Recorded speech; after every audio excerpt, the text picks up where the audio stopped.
Today, I'm going to be talking to you about how I took my credit score from this to this in the space of just a few months. Over the last 2 years, I quit my full-time teaching job and I set up my own freelance business, setting up my own private tutoring company, which might seem like credit score suicide.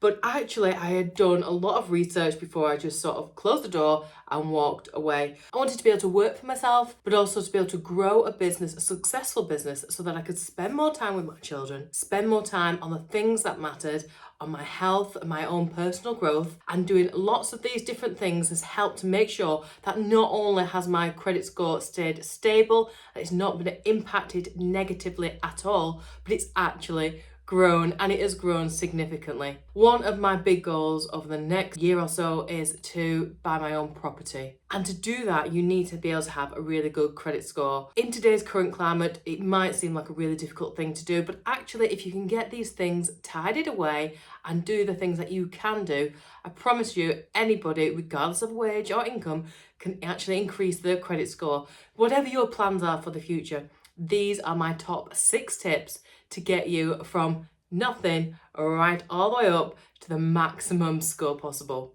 Tip number 1 is going to seem pretty obvious, and that is, of course, to clear or reduce your debts or your bills as much as possible. Now, I have no doubt if you've already clicked on this video, then you've already doing a lot of these things and you're already mindful that you have got to reduce your bills or your debt. So hopefully you've already got a plan in place. You've got lots of different budget resources. There's some on this channel if you want to check them out, and they will help you to set up your own budget. And if you've got that organised, it will definitely help with sorting out your plan going forward. So setting up your own budget, having a look at where you can overpay on bills would be a fantastic start, because by reducing those bills, whatever your actual personal goal is in the future, whether it is to buy a property or to take out a loan or to get a car or whatever that might be for you, getting rid of any extra debt that you've got is the first possible step that you need to be making. Which kind of leads us into step number 2, which is to pay your bills on time. Now, in an ideal world, you will be paying those bills in full, but we both know that that isn't always possible. But as much as you possibly can, every time you make that minimum repayment rather than as much as you possibly can, you're really not making much of an inroad into your debt. It might mean sacrificing something in the short term. It might mean one less night out a week or a month or whatever is already working in your current lifestyle. But the priority here really needs to be pay down those bills as much as you possibly can if you cannot clear them, and to pay them on time. Every time you make a payment after a due date, it has a negative impact on your credit score, and that doesn't become ineffective until 6 months later. So for example, if you've got a payment due out on the 15th of a month, but you're only able to pay it on the 16th, that will then stay on your credit file for the next 6 months as a late payment. Whatever you can do, even if it is just paying the bare minimum, pay it off on the day that it's due. Otherwise, the impact it can have on your credit score is really quite significant. The third thing that you're going to want to do is to check that you are registered on the electoral roll. This has a double impact. One, it means that you're eligible to vote, as well as also providing a guaranteed address of residence. Anybody who is interested in lending you money needs to make sure that you are who you say you are. So it's one way of them to help prevent fraud by having a set address, knowing where you live. But also it means that you've got a little bit more substance behind you. You're a little bit more of a good backing, if you like. The longer that you live in a property, the better it is for you and for your credit score. Of course, that isn't always possible, depending on what your job or whether you've just recently moved. But then you'll be asked to be able to provide the last 3 years worth of your addresses. So make sure you've got those to hand as soon as you possibly can. As soon as you're moving house, wherever it might be, make sure you get your name on that electoral roll, because that shows willingness on your part. It shows that you've got nothing to hide, and it shows that you are a reliable candidate for being somebody who can be lent money to. The fourth thing you're going to want to do is to nurture your existing credit. So let's say, for example, you already have a couple of credit cards, maybe you've got a car loan, something like that. If perhaps you've already paid off one of those credit cards, well done you. What you want to go ahead and do then is to close that credit card down. In the past, I've let credit cards stay open, and actually that's had a negative effect on my credit score. Because when lenders are looking to see whether they want to lend you any more money, they'll be looking at how much you're entitled to borrow, and then they'll look at how much of a percentage you're actually utilising, and this can work negatively. So if you've got a credit card and it's got a limit of £2,000, for example, if you are hitting the roof or the ceiling of that £2,000, you're something like 1,800, 1,900, near the £2,000 mark, that is seen as a negative thing. You really want to stay around the 50% mark of any eligible borrowing that you're entitled to. This works in two ways, because one, it shows that actually, yeah, you're capable of being able to manage money that is lent to you. You're not going to go over the top. You're not maxing it out. You're not struggling to the point of you having to use everything that's being lent to you.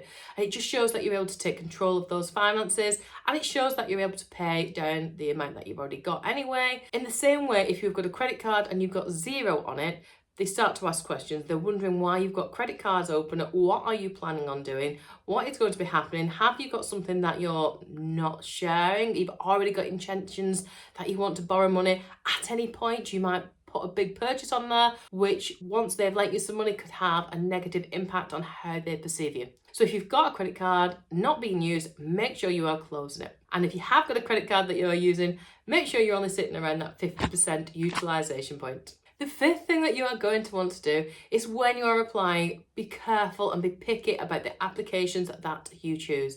So every time you do an application, you are leaving what is called a footprint on your credit file. So if you make an application and it is declined, another lender might look at it and they might have said, do you know what, yeah, I would have gone with them. However, they've already been turned down and rejected by somebody else, and we're wondering why that is. And that is seen in a negative light. There are lots of comparison sites you can go on now. So Money Supermarket comparison site, you can get on ClearScore, Experian, lots of different ones like that.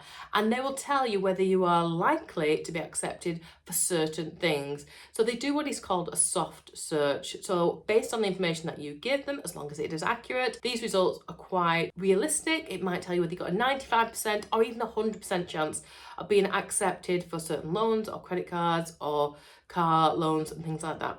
So you use one of those. It might not be the best APR, it might not be the most competitive deal out there, but if you know you've already got a poor credit score and you're just trying to build up what you can, then you're better off going with something that has already got pretty much a guaranteed acceptance rate, rather than trying your luck with something that's only got a 10 to 15% acceptance likelihood. Because if it's rejected and then you're starting back again, that again keeps having that negative effect over and over on your credit score. The final thing, and I think this is quite a significant one, and one that is really quite often overlooked, you need to check whether you've got any financial ties with anybody else at all.